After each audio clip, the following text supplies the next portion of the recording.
school थिंजनबा curfew थमजनबा net थिंगबा youth कया की job opportunity मांगहनबा मिसम की पुंसी ngaक सेंदुना थंबगी महुत्ता फादुना हानिंगबा मओंगदा हाटपा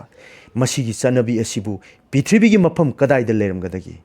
बलिगी हमेंग मानरबा ऐखोगी पुंसीनी हाइबदा कदाइदा कक्कनी कक्निंगाइ लेत्रे रिलीफ कैम्प लेबा मीगी थवाई कनबा ngamद्रबा आर्मी की कैम्प थबक सुब मी थीब खंजिलक्त्रबा हाइबसे मसिदगी हेन साथीबा सनबी नियम असिबु मफम अतैदा लेरमगदा लेरोय मसी ओइरमगनी मयांग लेबांगने ओहनिंगबा मणिपुर की सक्तम मसीद ताननबा मखोइने सिनबसु ओइरमबा याय अपुनबा भारत अमा सागनबा होटनबदा शिलोंगदा थमखिबा एग्रीमेंट की फल ngasiदी मयेक सेंगबा हौरकले कंगैपाकी निंगथौ महाराज बोधचंद्रदगी एग्रीमेंट असि नमदुना लौकी हाइबदु चुमलमगनी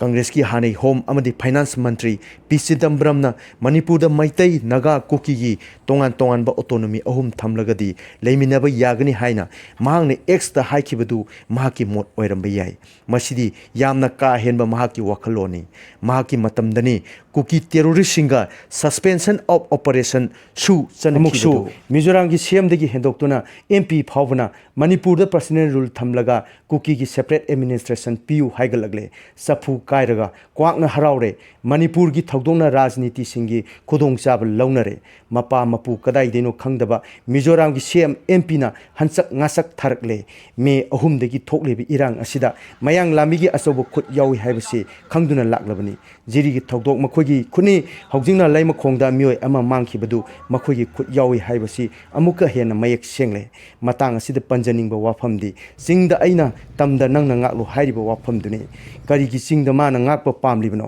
मणिपुर कना कना मचेत थुगाइबा पामी हाइबसु मपान थोकना उबा फंगलले मरक असिदा चिंखोंग चिंयादा नोंमै बोंग कापथरकलगा मी फादुना हाटलगा कोइना दरना फमलिबा सिबु कानाबा फंगद्रा बलिगी हमेंग तारबा ऐखोइ मथंग कनागी तरन ओइगनी जुबराज तिकेंद्रजीत की अनाब फरक ngairba maitayni macha ibungo hera chandra gambir singh soidana tholakkhini aikhoi lusingba singgi ida mama lebak nungsibagi I chelibani matangna yadabana tumina leramba oiramba yai nakoina ting solakpa aikhoi leiri haina lorpa mikuptuni maitai aikhoi na ngaiduna leiribasi